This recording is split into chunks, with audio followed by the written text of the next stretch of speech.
কিছু শ্বশুর আর শাশুড়ি আছে জালেম, বেয়াদবি মাফ করবেন, কিছু শ্বশুর আর শাশুড়ি আছে নিজের মেয়েকে দিনের 9টা 10টা পর্যন্ত ঘুম বানায় রাখে, আর ছেলের বউকে রাতের 4টা বাজে উঠায় দেয়, উঠে তাহাজ্জুদ পড়ো, এরপরে নাস্তা বানাও। উদ্দেশ্য তাহাজ্জুদ না, উদ্দেশ্য নাস্তা বানানো। নিজের মেয়েকে ফজরের নামাজের কথাও বলে না, ছেলের বউকে তাহাজ্জুদের সময় উঠায় দেয়। কিয়ামতের মাঠে আপনাকে আসামির কাঠ গড়ায় দাঁড়াতে হবে, ঠিক কিনা? আর আপনারা জামাইরা সংসার কেমনে চালাইতে হয় কোরআন থেকে শিখতে হয়, কিভাবে পরিবার চালাতে হয় কোরআন থেকে শিখতে হয়। মা বাবা বললেই যাইয়া বউয়ের উপরে মাই শুরু করবেন, বউকে পিটানো শুরু করবেন, নির্যাতন করবেন। ইসলাম এই সুযোগও দেয় নাই। হ্যাঁ, বউয়ের পক্ষপাতিত্ব করে মা বাবার সাথে খারাপ আচরণ করা যাবে না, তাই বলে বউয়ের উপরে নির্যাতন করবেন, ইসলাম এই সুযোগও দেয় নাই। ইনসাফ আপনাকে করতে হবে।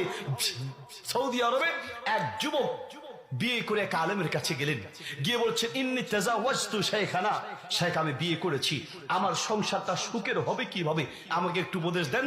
1 নাম্বার উপদেশ দিলেন, শোনো, তুমি তোমার বউকে দিয়ে শান্তি পেতে হলে তোমার ঘরে ইসলাম ঢুকাও, তোমার ঘরে দিন ঢুকাও, তোমার ঘরে আল্লাহর কোরআন দাও, তোমার ঘরে নবীর হাদিস দাও।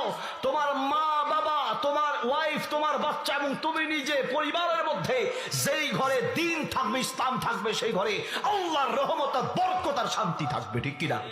2 নম্বর হলো, শোনো, তোমার এই বউ তার মা ছেড়ে এসেছে, তার বাপ ছেড়ে এসেছে।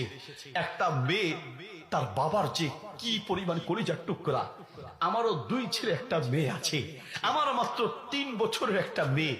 আমি এখনই ভাবি যে আমার মেয়েটাকে আমি আরেকজনের হাতে কি করে তুলে দিব, আমার মেয়েটাকে আমি কি করে আমার ঘর থেকে বের করব। আমার এখনই চিন্তা লাগে, একটা মেয়েকে তার বাবার কোল থেকে নিয়ে আসার মানে সেই মা বাবার কলিজার টুকরাকে নিয়ে এসেছো, ঠিক কিনা? আর তুমি কথায় কথায় শোনাও, এই মেয়েটা তার মা বাবা, আত্মীয় স্বজন, ভাই বোন সব ছেড়ে তোমার কাছে এসেছে। তুমি আর তোমার মা বাবা মিলে যদি তাকে মা বাবা আর আদর আর ভাই বোন সমস্ত পরিবারের সমান আদর আর ভালোবাসা দাও, তাহলে সংসার সুখের হবে। আর না হয় মেয়েদের চক্রান্ত বড় কঠিন, এই মেয়ে তোমার পরিবারকে ভেঙে টুকরো টুকরো করে দিবে, ঠিক কিনা? বউ ঠিক করতে হয় কিভাবে, ইসলাম থেকে শিখতে হয়। মা দরাবর রাসূলুল্লাহ লা ইমরাতান লা খাদিমান, নবী সাল্লাল্লাহু আলাইহি ওয়াসাল্লাম তার জিন্দেগিতে কোনোদিন বউয়ের গায়ে হাত তুলেন নাই। রাসূল সাল্লাল্লাহু আলাইহি ওয়াসাল্লাম জিন্দেগিতে কোনোদিন বউ পিটায়েন নাই।